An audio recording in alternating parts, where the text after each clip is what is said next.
The United Nations says it remains committed to serving humanity despite violent attacks on its workers. This was the assurance by UN Resident Coordinator to Nigeria, Edward Callan, at the 10th year memorial of those who died during the UN house bombing in 2011. Arise correspondent Chinaza Samuel has this report.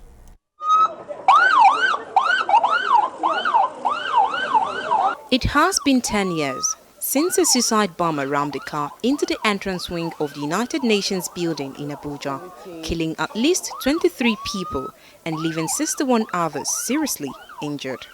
For those who survived the ordeal, August 26 remains a day filled with mixed feelings. It was emotional coming back here because, bringing bringing back the old memories of the bomb blast.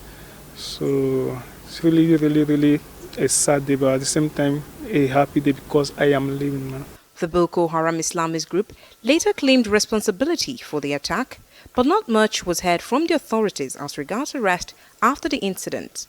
Friends and family have now gathered at the same venue to honor the memory of the deceased while calling on relevant authorities to nip acts of terrorism and the board for good. It's not easy. Growing them up, God has been helpful, and I thank God for that. There are many widows in town. Widows are increasing. Bringing up children, we thank God for this side. What of those people that will not have help? How are they going to bring up their children if they remain on the streets? They make the women to go out after other men. Is it good? It's not good. But thank God for these people. They kept us and we are okay. We thank God for that. But they should do something concerning the other ones that are coming. Up to today, they are killing.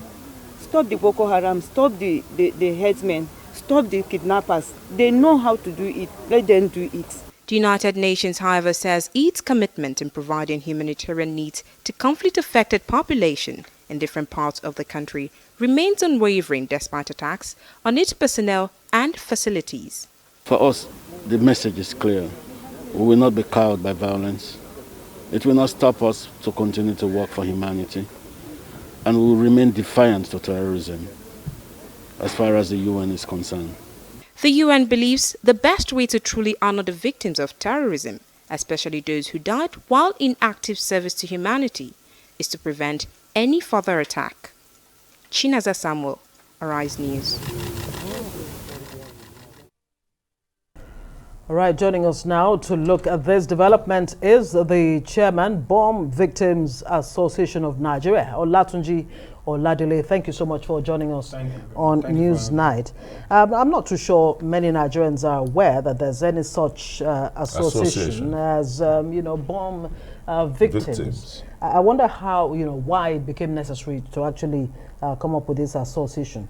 And how would you say, being a victim of that August 26 bomb blast at the UN building here in Abuja, how did that day impact you? Okay, actually, I am the chairman of the chairman Bomb Victim Association of Nigeria, but not the victim of United Nations bomb blast. I survived the April 11 INEC bomb blast in Suleja. So that is is the one I support. Okay. It is difficult. Well, it's what you cannot wish your enemy. Being a victim, I cannot just say my enemy. I wish you to go through what I've went through. The enemy will never survive it because I lost my sight at some point, almost lost my limbs. My entire body was roasted. I lost my hearings and so on and so forth. And currently, I'm still on it. So I'm still on limbs. I'm still working. I have a drop cap on my leg.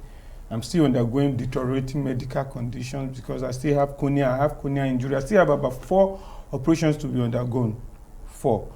Bone lengthening, covering of the tympanic membrane because there is tympanic membrane fallout, and cornea surgery, to mention but a few. And have you, been able to sustain this in the last 10 years? Assistance from government or good-spirited Nigerians? Well, I will first of all thank God for the gift of life, and also thank God for my family.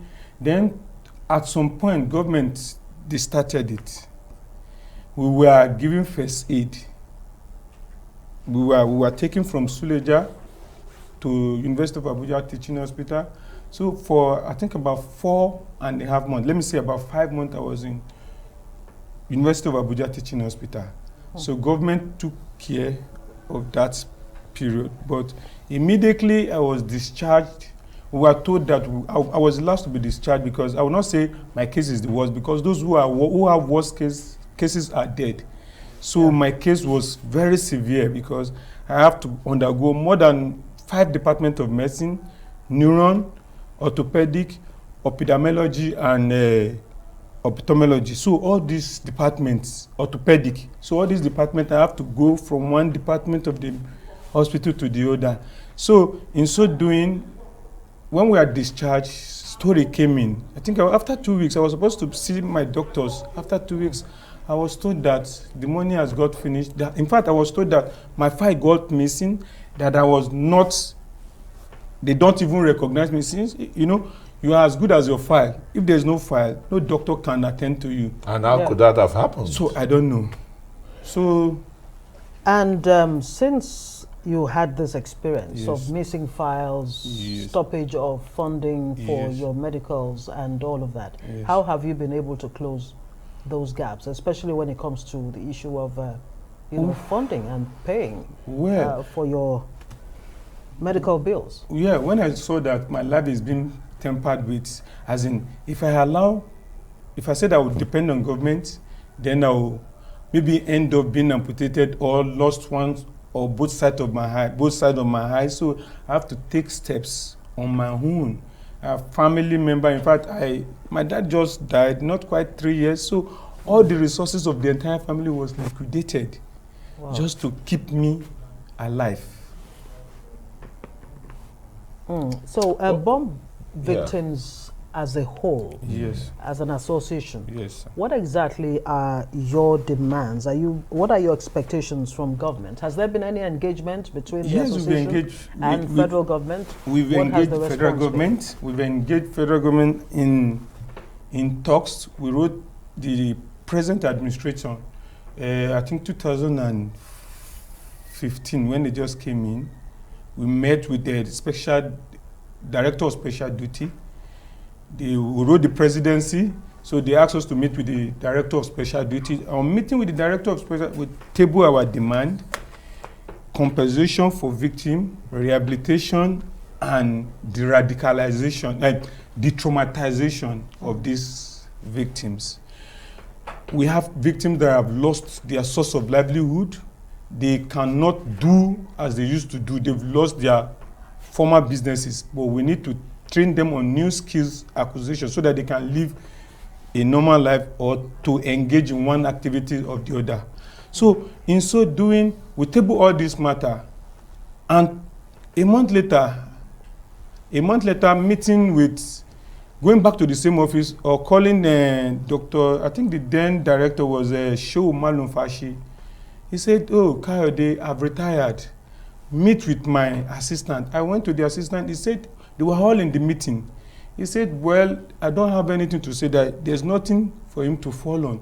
So we were told to come for meeting, and they streamlined the meeting. Don't come with this, don't come with your lawyer, don't come. I only went there, myself and and the secretary. So the chairman of Human Rights then, Professor Chidi Odim Kalu, was supposed to be there, but he has a pressing meeting at ECOWAS, so he was not able to be there, and some other lawyers. So they restricted media from covering the meeting. So the bigwig are not with us, so everything went under the carpet. I would say that. Is that the situation up until now? Yes, until now. Yes, at 2014, before the past administration, before they left, some money were raised. I think about 58 billion naira, 58.9 billion naira was raised by the then Goodluck Jonathan administration to take care of these victims, to cushion the effect of bombing. Did you say 58 billion? 58.8 billion. Okay. Ruben Abati said that the money overshoot with over 8.9 billion because their target was 50 billion. And among the donors were Dangote, Otedola, even T.Y. Danjuma. and the money was in the custody of Professor Sunday Ochoche of Victim Support Fund. We also engaged him. He told us that we are not parts of this. To be beneficiaries. Yes, to be part this. of the beneficiary. He said that. I said, why? Are we not victim? He said, yes, we are victim, but that the sole aim is IDPs and the rest of them. You know, they were giving cash to IDPs. In fact, he was called to order by the then Minister of Economy, that's Olatunji Oladele. All right, thanks so very much, Yes. Olatunji Oladele.